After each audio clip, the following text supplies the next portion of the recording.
Yo, when I spit bars in a raid, man, I go hard like Santan.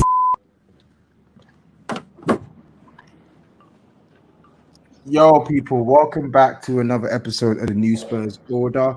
I'm your host for this week. I'm taking over hosting duties from Owen. I forgot what Owen's NSO name is. NSO, what X-Pac, that's it. Sorry. Yeah. X-Pac. I took over from X-Pac today, so I'm on hosting duties this week. I'm joined by two gentlemen. To my right, I've got Kevin Nyash himself. What are you saying, man? Fresh shave as well. Yeah. To be fair, this is like 2 days worth of growth from clean shaven. It's pitiful. It's pitiful. You can see the dimple and all sorts. It's mad out here. But yeah, man, I'm good. You stood us up though, but yeah. Sorry, man. It gets busy. You know how it gets. It gets busy. Yo, and I got my brother, my Ghanaian bro, Scott Hall himself, Mr. Stair President. What are you saying? Yo, I'm freaking calling from HQ, innit? Yeah, don't say too much, but man are around, innit? Listen, we appreciate you ducking out of HQ to record this, man. It's very late at the time of recording, but listen, content never sleeps, and neither do we tonight. So we're gonna have to give you this good stuff when it comes to Spurs. But lads, let's just get straight into it, man. We played West Ham this week, got a point away from home. The first point we've taken from West Ham in 3 years? I think the last 3. Yeah, first point we've taken like that in 3 years. It actually makes me kind of sick to say it because they're not that type of team that they should have this sort of hold over us. But hey, whatever. A point gained as opposed to 0 points. Sai, how would you, if you had to sum up that game for someone who hadn't watched it, what would your verdict be? Much like the rest of the season, a game of two halves, albeit flipped on its head. First half, we were very much in control. We looked pretty comfortable, to be honest. Horror tackle by Rice on Højbjerg changed the game. Second half, they were pretty much all over us for large stretches. Albeit with us still having a few chances here and there, but yeah, definitely a game of two halves. And for once, we started well in the first half, so that would be my summary. But it's weird because you're right. Normally, we're quite like slow to come out and play, but I felt like I know West Ham, obviously, their tactic was to try and sit deep and sort of put as many bodies as they can in the middle of the park, but I felt we played through that effectively in the first half. Probably some of the better brand of football that I've seen from us this season in possession anyway, since the Southampton game. But I felt, going into the break at halftime, 1-0 up, I felt like it was worthy. It was worthy of our performance. It wasn't like we killed them with chances, but we did enough to be winning. And then the performance in the second half just sort of deteriorated. But yeah, I want to come to you on this because obviously I'll talk about the midfield. Let's talk about the midfield composition.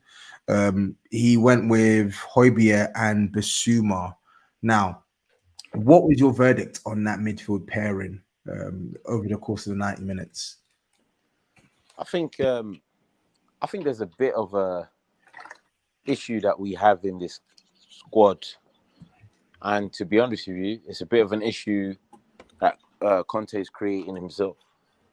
He's very much of the impression that Bissouma is Bentancur's replacement, and therefore Højbjerg would have, say, skipped as his replacement. I think sometimes Conte makes things a bit too rigid. There's a lack of flexibility in not only his formation but also the personnel that he chooses. Because I although we were in control for large parts of that first half, I didn't particularly like what I was watching. But in saying that, we also didn't look like we were in any sort of danger. So he may have got that side right. But I just feel like after watching the majority of this team for 5 games, there needs to definitely be changes soon to potentially freshen things up. You know, I know that Skip is back in training, and from what I've seen in the reports, Benton Core's back in training. Yeah, yes. I just feel like we've started the season with a 2 in the middle of the park, and a lot of the teams that we face have played 3 to combat our 2. It's unfortunate that one of our 2 is a headless chicken. That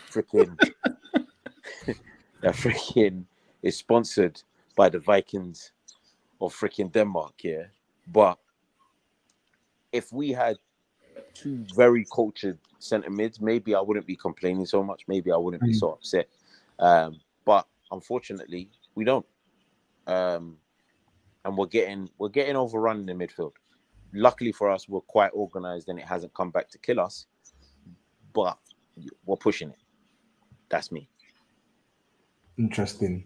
Now, Sai, I want to ask you the same question as well, because I feel like it's going to be an ever-evolving sort of talking point in the season. What's the best midfield pairing? Who should it be? Should we play a 2? Should we play a 3? So what's your take on, first of all, the midfield pairing on that he played on Wednesday, and how do you feel about our midfield going forward this season? I actually feel like the balance against West Ham was a lot better than it has been throughout the course of the rest of the season. Højbjerg and Bentancur sort of, they don't really complement each other as well as you would hope.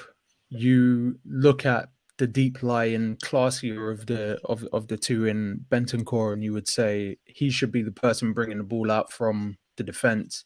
He should be the person linking in tighter space. He should be the person getting the ball over the halfway line and to the forwards. He's not been doing that at all. Pretty much from day one, he's not really done that. He doesn't pass and move as frequently as he should, but Bissouma was doing that. Bissouma was directing Davis to get forward. So we had another outlet on the left-hand side.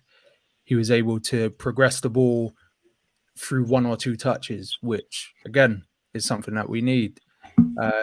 Him and Højbjerg stayed pretty close together, but they staggered their line, so they weren't just holding hands the whole time. So we always had an option to kick out wide to then get it infield to the guy that was further forward, being Højbjerg.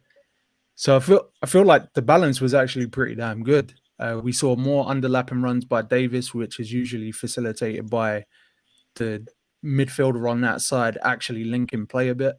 And also filling the position when he goes forward. Yeah, I was actually pretty impressed with the balance. I have to reiterate after the challenge by Rice, obviously Højbjerg's mobility, which is already an issue. He's not the most mobile guy at the best of times, but when you're carrying a knock, mobility being an issue, you sort of hamstrung Bissouma to basically just jockey and protect him. And I feel like that's where we started to lose control of the game. We saw, particularly in the second half, West Ham just pressed us until we shifted the ball out to the right-hand side and then became even more aggressive to force mistakes for Sanchez. That doesn't happen if you have a staggered line in midfield, if you have someone who's able to collect the ball from deep, shift the ball forward to somebody who's further up the pitch. If they recess towards the 18-yard box and just sit in, naturally, the whole team ends up sitting in. And we've been saying all season that we can't play out in those situations. So, yeah, man, I feel like more than anything, the balance was okay. The injury just fucked us, though. Interesting. Yeah, I do think the injury was definitely a turning point. I'm not going to use it to excuse some of the performances that we saw from our team in the second half, but I do think it definitely made an impact on the ebb and flow of our performance. Because for me, for all intents and purposes, Højbjerg was actually one of the most impressive performers in the first half for me. I felt like when he came to collect the ball, he was good at getting that ball into his options ahead of him, be it Harry Kane, be it the left wing back in Perisic, etc., etc. I felt whether he was spreading it to the right hand side, I felt like he was doing his job in possession.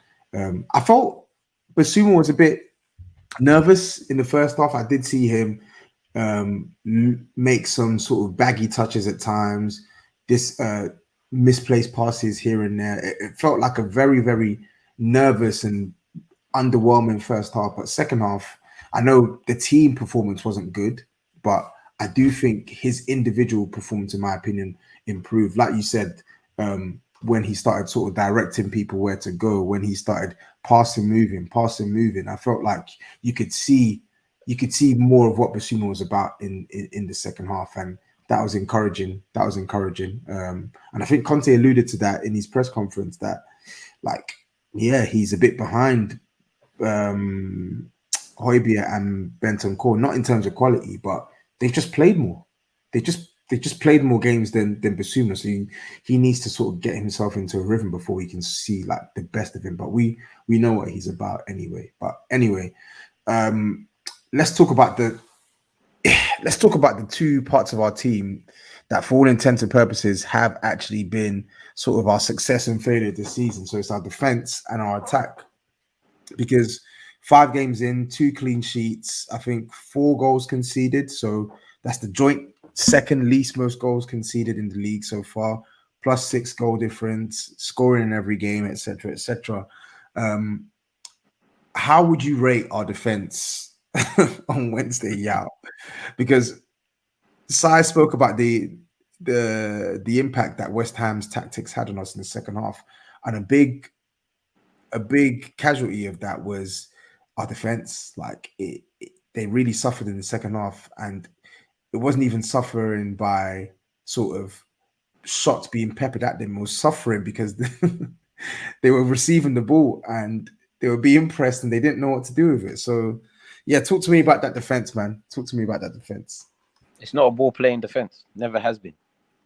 Yeah, I mean, Dyer's all right, when he tries. Davis he's had a long career. When what does that mean? What does it mean? Don't laugh. I'm being deadly serious. Yeah. But when there's no fella, when there's no cootie in your back line, bruv, it's long, bruv. It's a headache. Yeah. Let me tell you this now. Davinson Sanchez. Yeah. Listen. I honestly think this guy, his touch is so baggy, that I'm dead sure he wakes up and just his pillow falls out of his bed because everything he touches is just baggy. When he touches his duvet, the duvet flies off. When he gives his wife a hug, she falls down. When he goes to spud his baby, the baby discombobulates. Everything, the touch is baggy everywhere, bro. It's a mess. Who's got a baggier touch, me or Sanchez? Yeah, definitely you.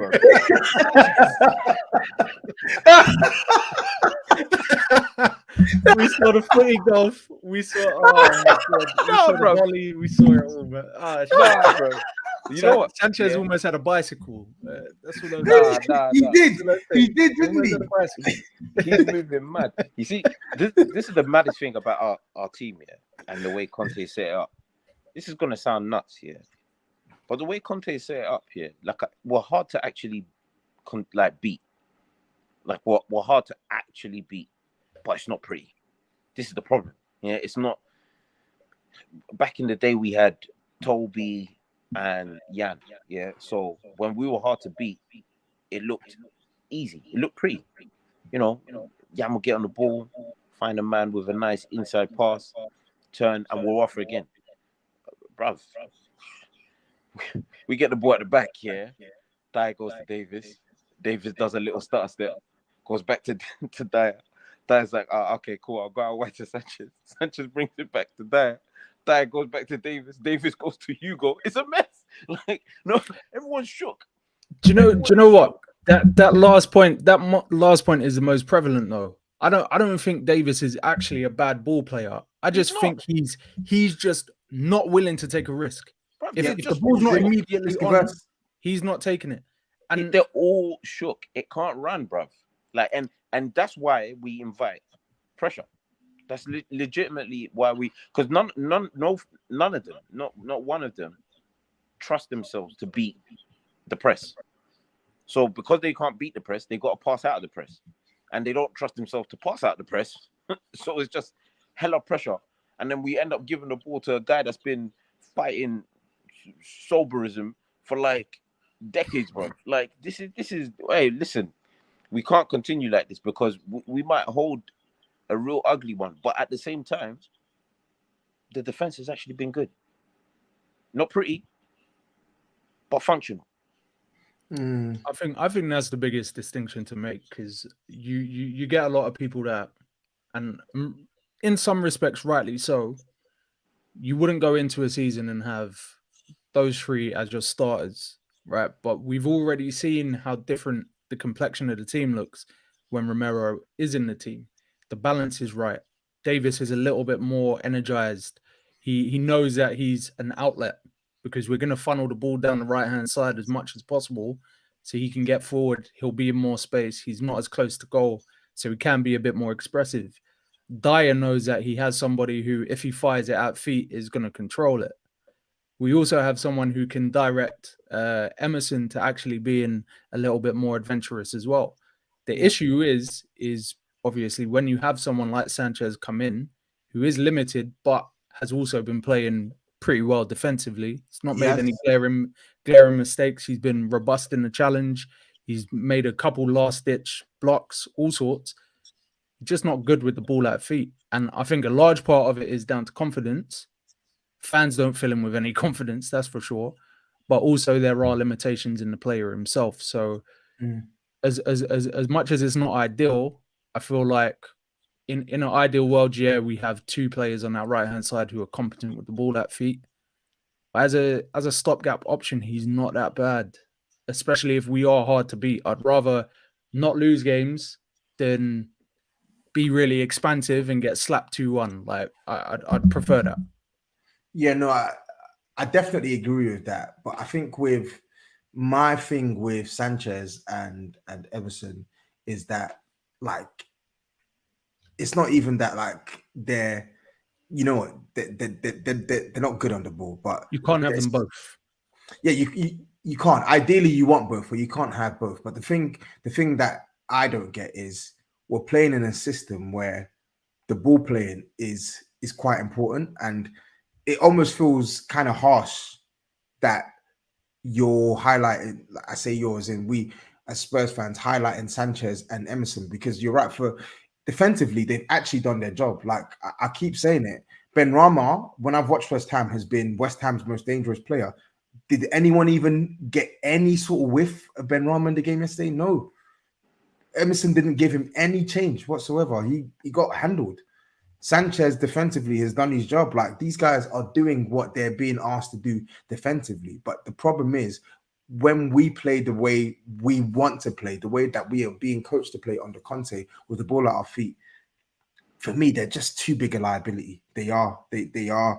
And I think it massively impacts the way we play.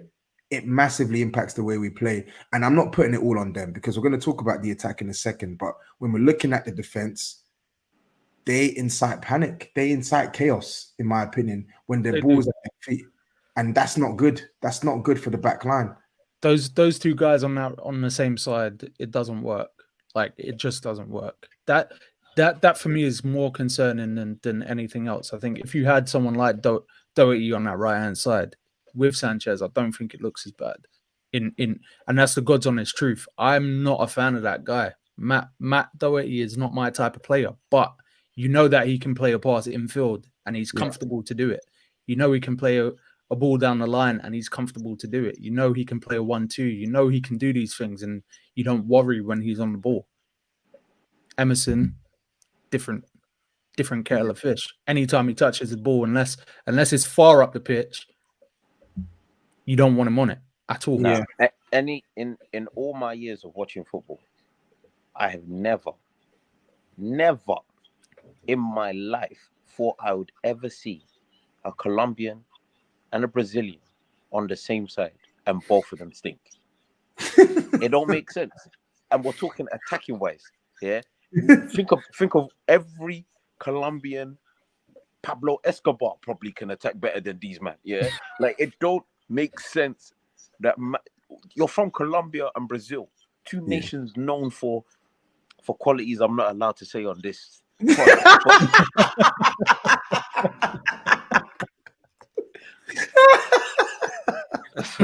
for another time. That's for another time. But yeah, these men can't attack. Yeah, it's frightening. When did these two countries become defensive leagues? All right, bro, sort it out. Nah, you need to be banned. I swear. Touchline off the dark. Honestly, bro. But no, I think you're right. Yeah, it's actually scary how poor they are as a duo on that side, and I think it's definitely something that Conte needs to rectify because the window's closed now. Moaning is not going to change anything. And yes, I say this, and I will moan in a week's time or whatever, but they're here. And I think Conte knows that they can't play together. So, like you suggested, Sai, in these games where Romero is not an option, yeah, and he doesn't have the faith yet to play Spence, we need to see a different makeup. You can't play the two together. At least give us one player who is at the very least competent on the ball. It has to be. Bull. It's going to be Lucas. Watch. It's going to be Lucas. No, telling you. No, that's bull. You know my problem. Oh, it's not cool, yo. It's not cool. It's the triangle again. Oh, no, because my whole thing is like, I'm not gonna lie to you, man. Yeah, I'm like 3 games away from punching up Conte. Yeah, I'm not with I'm not with none of this. Yeah, because what's going on? Like, I saw Spence do small little training. He freaking dubstep man, put it bottom corner. I'm like, all right, cool. He's a raw product. Let man play, bruv. Yeah, we've seen MSU freaking play for like half a season. The guy's ass. He can't attack. He can't cross. There was a training session just for man to learn how to cross. A professional being taught how to cross. You're taking the bloody Michael. Nah, he needs to actually get out of his horse and freaking play Spence. If I see Lucas, listen, bruv, I'm at the game tomorrow, and if I see Lucas, it's going to be bloody Mary. Like he's injured. He's injured at the minute. That's why he's not made the bench. Good. Let me not say that. It's not thank God he's injured, but thank God he's not playing. No, it's thank God, bruv. He believes in Jesus, so you'll be fine.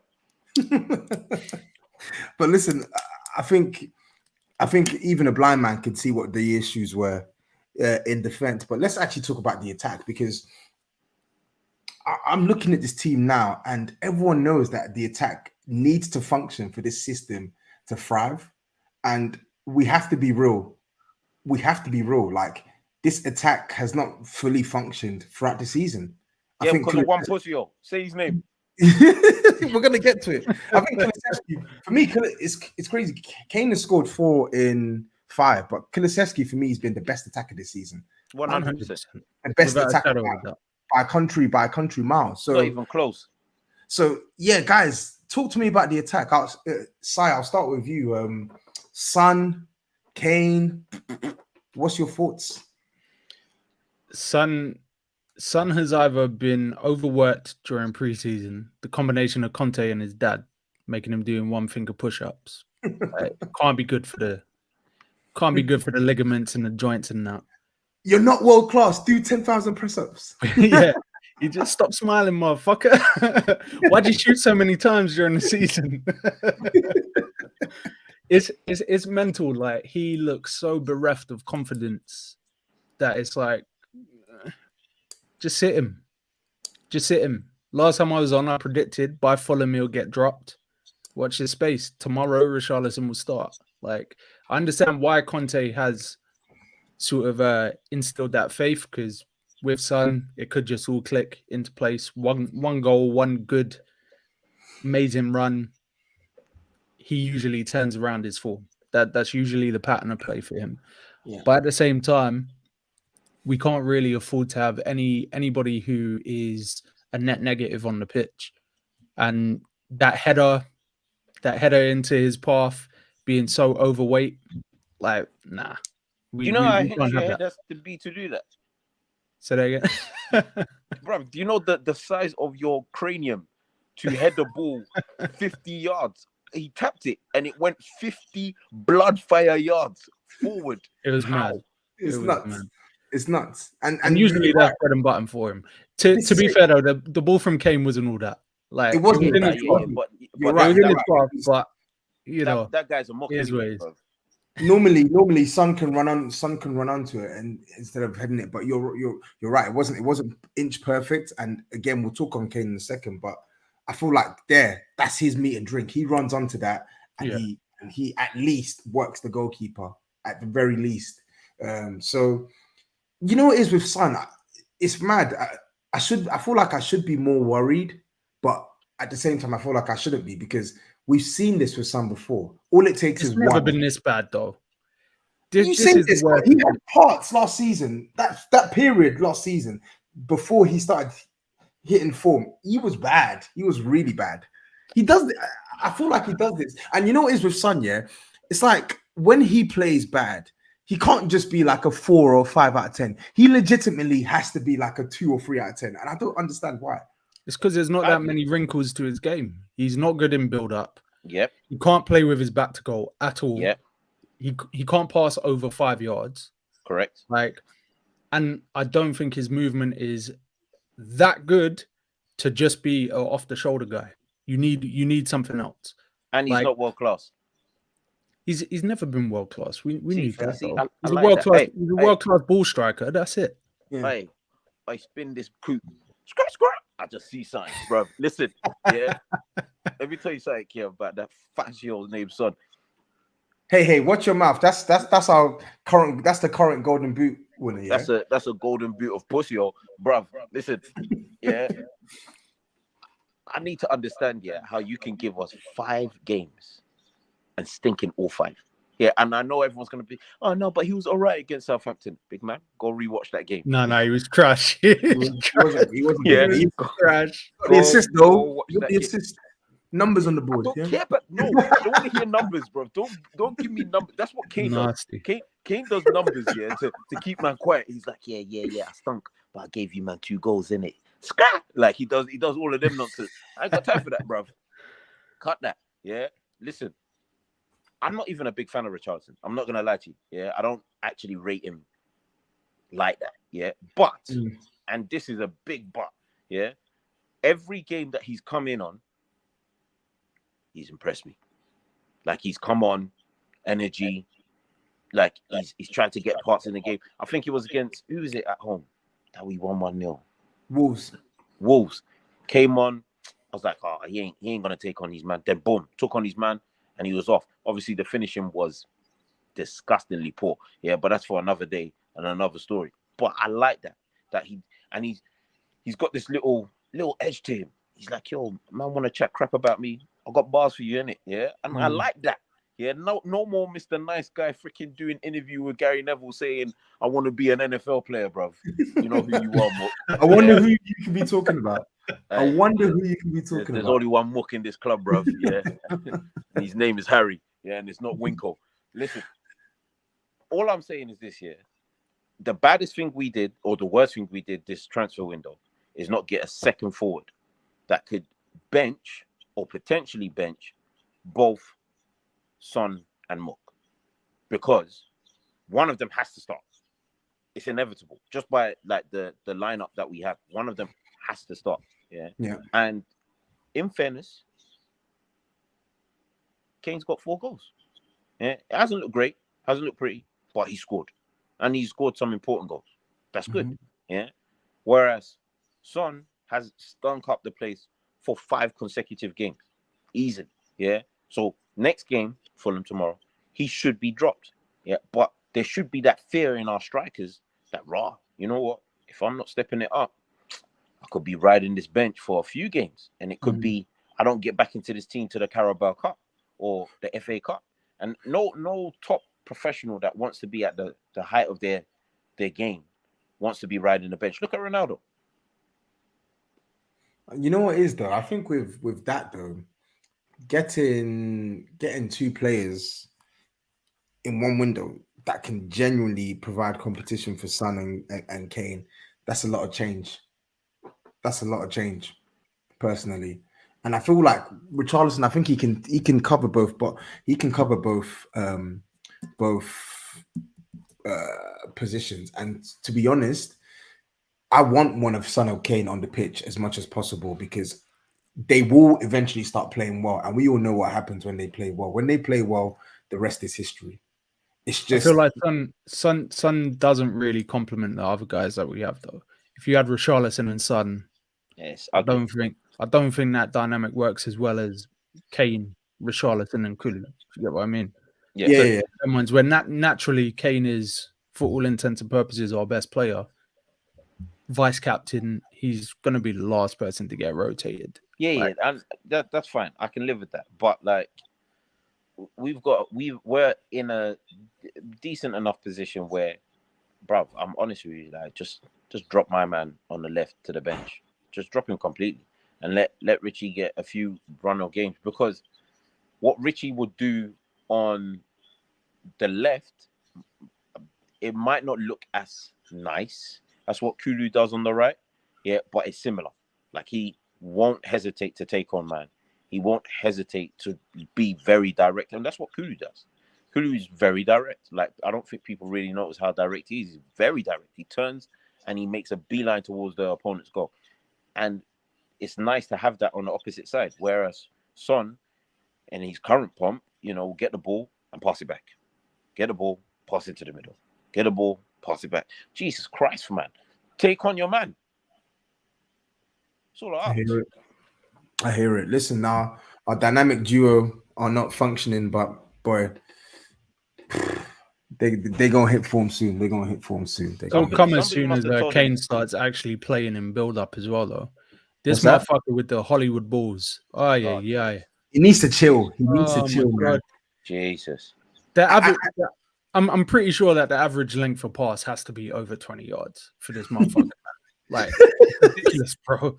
It's ridiculous. He literally turns away from the easy pass to play the diagonal. Yeah, man. I don't understand it. We know, brother. We know you got it in your locker. You don't have to do it every single time. Because he is stupid, bro. You know what I think?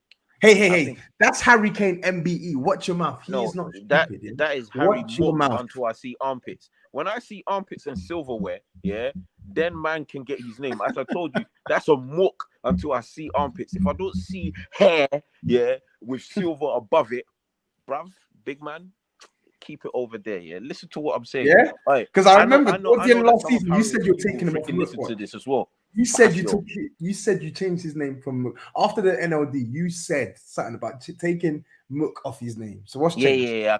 I took Mook off his name and gave him Harry, but then he just returned back to Mook at preseason, bro.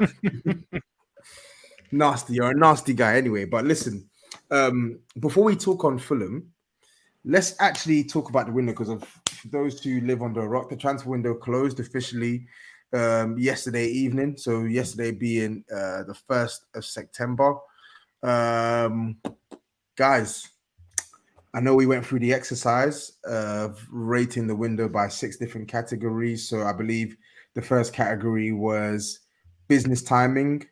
The second category was squad depth, I think. Was it squad depth?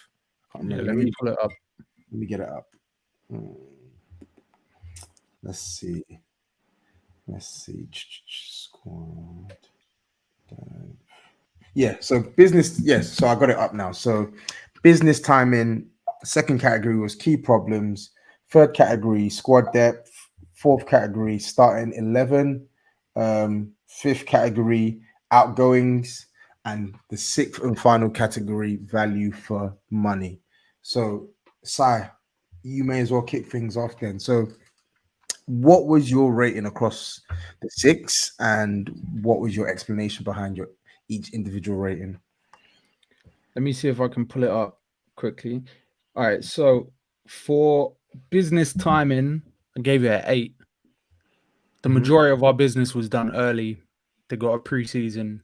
That's what Conte said he wanted. That's the earliest I can remember us getting business done.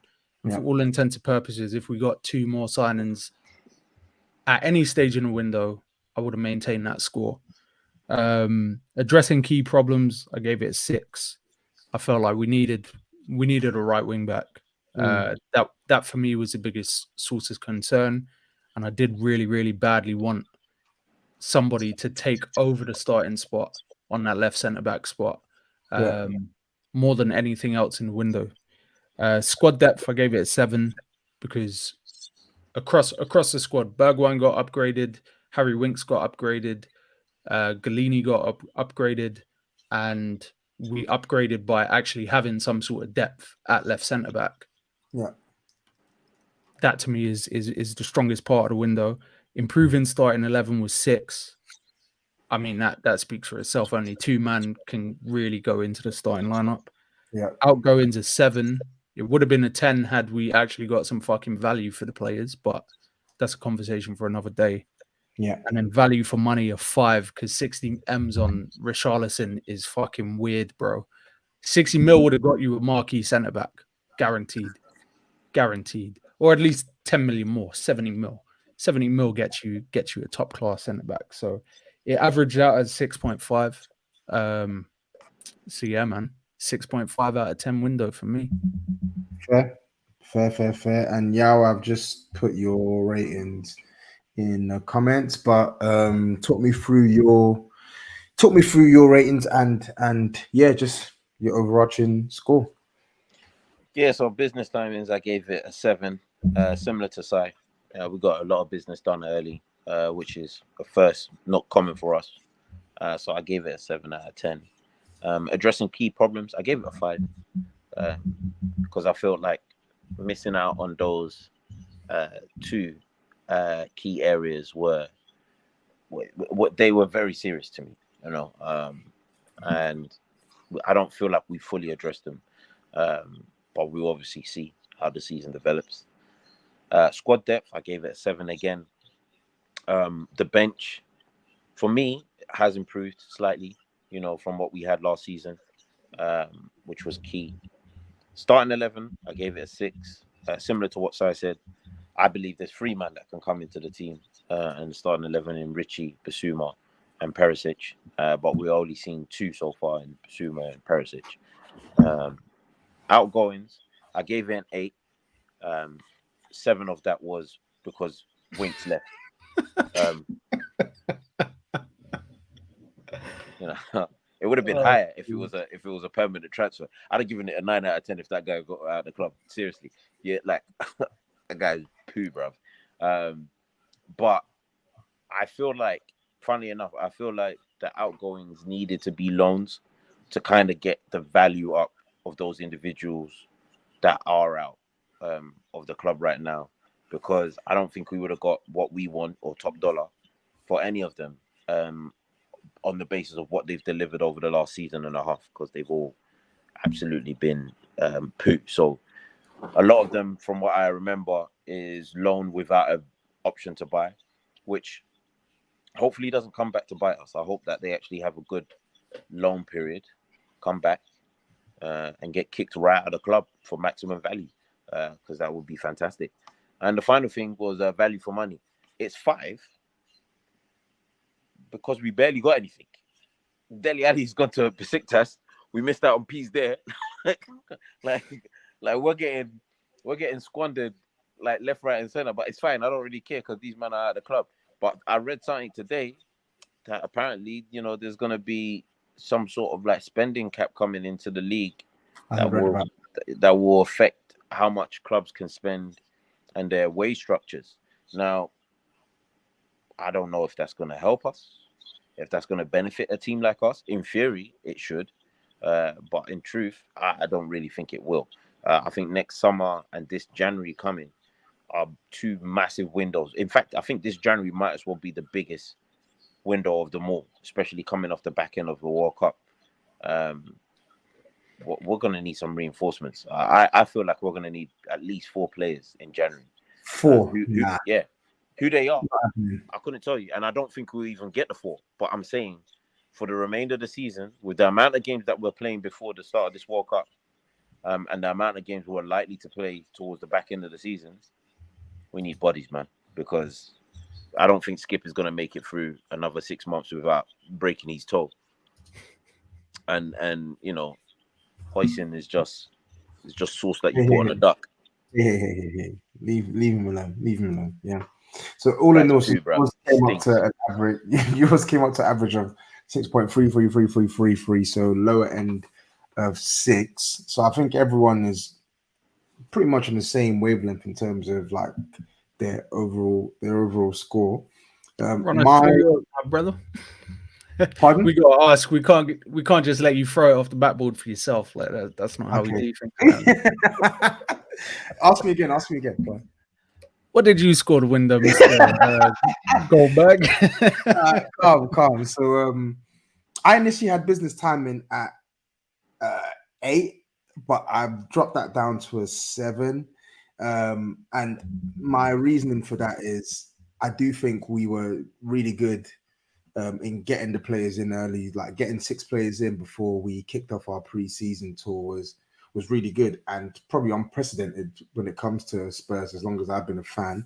But then the reason why I demoted it down is because I feel like since then we had like a gap between pre-season up until the end of the transfer window where you just needed 1-2 more players to sort of give us that extra bit of confidence. And it felt as if they had a massive amount of time to get the work done, yet towards the end of the window, we're seeing panic bids for Dan James. We're seeing loans for Tanganga, Sarr, Gill that have been cancelled because the club have failed to get their targets, etc., etc. And maybe I'm being a bit too critical, but I felt like that kind of sort of affected my score on the business timing. Key problems, I would say a 6 for similar reasons that you lot have given. Left wing back was addressed. Midfield was addressed. Attacking options outside of the front three was addressed, but left centre back was not addressed. Right centre back is still so and so. We don't know how Spencer's going to be this season. We don't even know how many appearances he's going to make for Conte.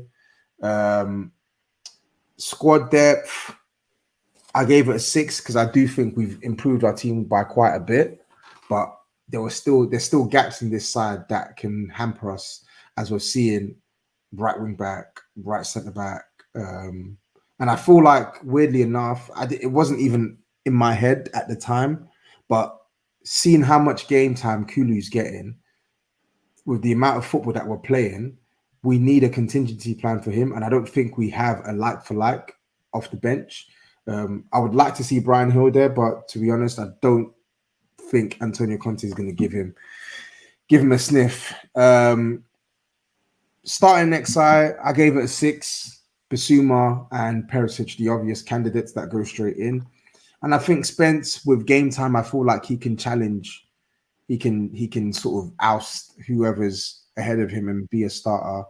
But I feel like I wanted at least one more guaranteed starter, especially in that centre-back role. We didn't get that. Outgoings, similar reasons to you guys. I gave it a 6. Actually, I changed it to 6.5, to be honest, because we did really well to get rid of all the players that Conte didn't want in this squad. Name them. Winks, Endom, Reguilon. Actually, to be fair, he wanted Bergwijn, didn't he? He should have kept Reguilon around the club, though. Joe Rodon. I wonder why you say that. Too sweet.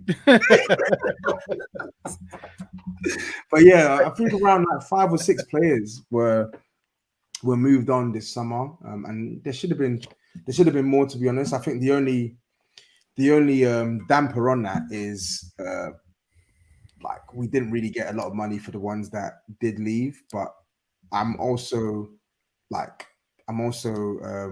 quite aware of the fact that most teams in Europe are broke. Like outside of the Premier League, they're broke and they really can't afford to even pay us the chump change that we're asking for some of these players.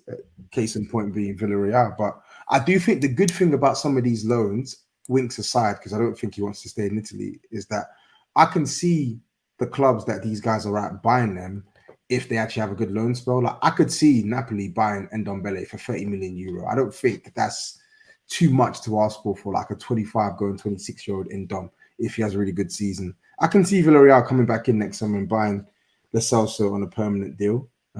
So yeah. And then the last point, 1 second. Last point, value for money. I gave it a 5 out of 10. I love Richie, but I feel like we paid around 10 mil too much. Although I do think by the market standards, because the market is effed up, Everton were well within their rights to ask for 60 million for Richarlison. Of course, we got Perisic on a free, which was great. Got Spence on a free, 12.5 million, which was great. But the outgoings as well, just not really getting enough P's for those players as well, sort of affected my score. So all in all, I think I averaged out at like 6.1, just 6.1, 6.2. So similar. Fell from the 7 that Jack was giving you stick for yeah, man. Damn window, man. You know what? I was because I was like, yeah, like I gave it that rating because I just thought, yeah, you know what? Some of these players that I've had to sort of take the L on, like Lenglet, for instance, I did not think that I would be asking for Lenglet to come into this team and start now because I expected Spurs to sign another centre back. Now I'm like, Lenglet, for all intents and purposes, is the depth at centre back and left centre back, and I'm like, I thought he was meant to be a backup option, but yeah, I think that whole Dan James stuff it actually left a nasty taste in my mouth. I can't lie, like I was livid, absolutely livid and disgusted at that chase. I had to demote just for that, just for going for Dan James. You don't respect us. You don't respect us at all. So yeah, horrible. Thank God he signed for Fulham. But yeah, guys, a lot of Spurs fans crying about the window. I'm seeing some freeze out of 10. I'm seeing some people panicking about the season. Sai, I'll go to you on this before we talk on Fulham. Like, what is? Let me rephrase the question. Has your expectation changed with this team? Not one bit. Not one bit. The fact of the matter is there's more components that go into building a team than transfers, right? And continuity is one of the big ones, right? Having, what was it, 6-7 months with Conte last season served as a bit of a foundation builder to where the players that are starting now know the system. They might not have the quality to execute the system to peak performance, but they know it well enough to be robust, to score enough goals to win, and ultimately to give us a baseline that we can always fall back on, right? So yes, I was looking for a marquee left centre back because I felt like that was the position for us. But at the same time, you bring someone in who does have at least some of the qualities that you need to play Conte's system. So it's not all doom and gloom. Yeah. We didn't get a right wing back that's a certified starter. Cool. But Emerson has shown notable improvements to where he's not a total liability on both ends of the pitch. Basuma's an upgrade. Perisic is an upgrade. Richarlison gives an upgrade of goal scoring, explosiveness, a little bit of energy. Well, a lot of energy that we weren't getting from Bergwijn, or because Bergwijn wasn't playing anyway. So for me, we've addressed enough in the window, coupled with the fact that we've had continuity with Conte, and that the players that have been brought in are of the profile that he looks for. Top 3 should be the aim. It should still be the aim. Like we're gonna be reliant on Liverpool falling off a little bit for it to be a close top 3 finish in terms of not being miles ahead of the top 2. We're also going to be reliant on Chelsea to bottom out a little bit, or Arsenal to do what they did last season. That's how the cookie crumbles. Ultimately, like all we can do is address our issues. All we can do is perform in our games and see what happens. And I feel like we have enough to expect that a top 3 finish and a good cup run, if not a cup win, is on the cards. Why not? I agree. I actually agree. I don't think it's changed my objectives at all. made them slightly harder, but still achievable with it with this manager. Yao, what is your verdict? So the question I asked Sai was: now the window's ended, the business we've done, the business we haven't done, has that changed your perception of our expectations for the season? Nope. It should be maybe top 3 might be a bit too tight, but definitely top 4. We should be getting back into the Champions League next season, by this time next season. And we should be aiming for a trophy. But I'm not going to lie to you. Conte needs to shut his mouth and get the job done, bro. Yeah, he's talking too much. He's doing all of this. I'm not too sure the distance is like from here to Milton Keynes. Shut up, bro. Yeah, we don't need you talking too much. Train these guys and freaking get the job done, bro. I don't understand why man's telling us about distance. Did we care about the damn distance? We know what City are about doing for 5 seasons. They've racked up like 90 points each and every bloody year. Yeah, so that's nothing new. You get the freaking job done to get us back in the Champions League again next season and hopefully get a trophy. But just don't tell these players that we're playing in a final every single game, because they don't turn up for those. Don't be like that. Don't be like that, yeah. There's no need for that. Don't be like that. Don't be like that. But yeah, no, I think there was a lot of, you know what it is, like Conte. You would think by now our fan base were used to Conte's press conferences, because he does this shit all the time. Like, he'll do a press conference where people are clear. It's not like he's just saying these things randomly. They're asking him questions. They're prompts. People are asking him questions about certain points. He gives his answer to certain points. People read the quotes and they're like, "Oh my God, Conte said X, Y, Z." I'm like, bruv, come on. You've been through this a million times now. Come on. Do you know what? Any transcribed interviews just shows that the collective comprehension levels of football fans across the country is in the pits. Remember when Pochettino said the only trophies that are really worth anything that move the needle for a club are the Champions League and Premier League, and everybody lost their shit. It's like, do your Googles. Just look at how those trophies change the trajectory of clubs. The players you get are better. The amount of money you get is more. Nobody cares about the FA Cup when they want to sign for a club. Nobody cares. So it wasn't a surprise. So again, I say that to say, like, Conte saying, "Oh, we're miles off the top teams." The top teams are Liverpool and City. Nobody in their right mind would disagree with the fact that their squads have higher quality level and a lot more depth than we do, and have less weaknesses. Right? Yeah. City are like out of this world. Liverpool are very, very good. Everybody else is just sort of shuffling within that pack and are more reliant on their manager getting the best out of pieces than they are on sheer quality across the squad. What he said is spot on. Like, just get over it. It's like, if you don't want your managers to speak, stop romanticizing all the managers of yesteryear who just said, "Oh yeah, we want to play pretty football and win fuck all." Like, I'm not with that shit, man. Like, he gave a realistic answer. I'm cool with it. I hear you. I think I didn't have an issue with the majority of his press conference. The only thing that I didn't really like was the stuff he says about Spence. I don't know why.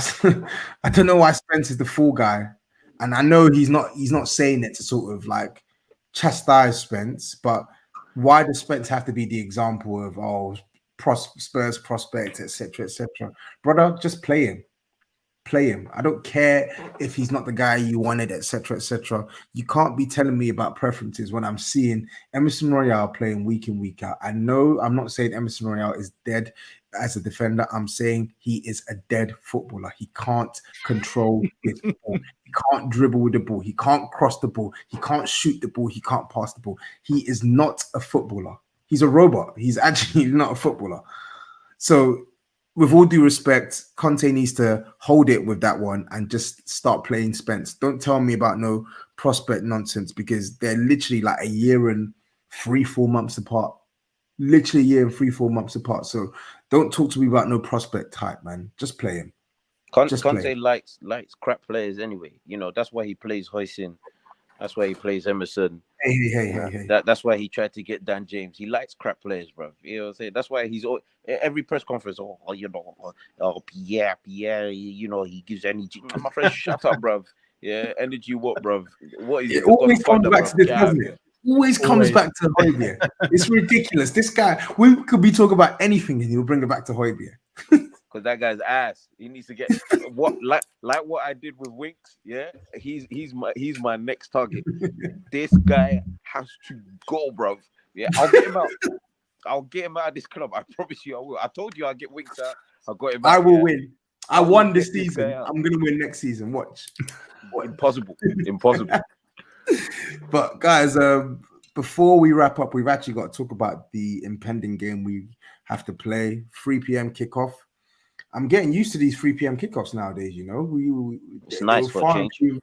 Far and few in between last season or the last couple of seasons, to be honest. We play Fulham at home. Not quite 12:30 kickoff, which is good because I feel like we are very, very sluggish when we get the early morning kickoffs. So 3 p.m. sweet spot. What are you guys expecting tomorrow in terms of both the lineups and the performance? I'll start with you, Si. Fulham's pressing against Liverpool shocked the shit out of me. In all honesty, I've never seen a team stick it on Liverpool like that. And if they do that against us, there's one of two outcomes. We either hit them on the counter and just absolutely destroy them, or it becomes like a real scrappy Wolves type performance.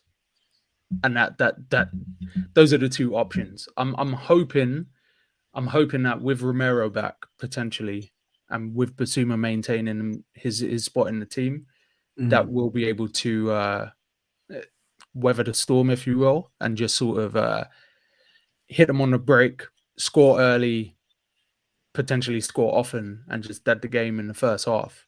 But that is me being optimistic. Yeah. Because you make a good point on their press, but I saw a different performance against Arsenal. Against Arsenal, obviously they'll switch up their tactics depending on who they're playing, and I imagine they will have seen how much success some teams get when they press us high, even though it is quite high risk with the players that we have in behind. Do you feel like there's a chance that they will just sit in like they did against Arsenal and just try and soak? No, I think that comes down to play style. I think Arsenal are very, very patient in build up. Liverpool are very much triangles, get the ball towards their forward line as often and quickly as possible, and they play a really up-tempo game. So if you press them and you cut out that ability to sort of make passes off instinct, which is a thing that we try to do, it becomes a lot more difficult for a team to build up. Arsenal are going to maintain as much of the ball as possible. They're trying to be what City are in that respect, just sort of lull you to sleep, hit you with little cutbacks, all of that shit. So I think sitting in against those teams is a little bit more sensible. Against us, I think everybody knows what the blueprint is. We've seen 5 games where teams have literally done the same exact shit, pretty much tried to press us. I've got a hit on the counter or managed to make it a tough day for us. So I expect it to be more of the same. If Sanchez plays, expect to see the whole left side of our team just cut off. Yep. Trying to get Sanchez on the ball, trying to nick it from him, and try to hit us with Mitrovic on the back stick. That will be their game plan if we allow it to be that. So we just have to be assured in possession. We need guys who showcase some press resistance, and we need our front line to be clinical. And I do expect to see Richarlison come in for Son.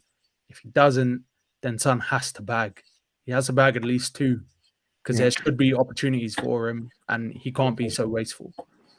Therefore, I think we actually owe Fulham one as well, because the last time they were in this league, they got a point against us. To be fair, they actually played better in the second half, but we had a couple of chances in the first half. We wasted those chances, and we ended up drawing the game. But Yao, I'm going to come to you on this as well.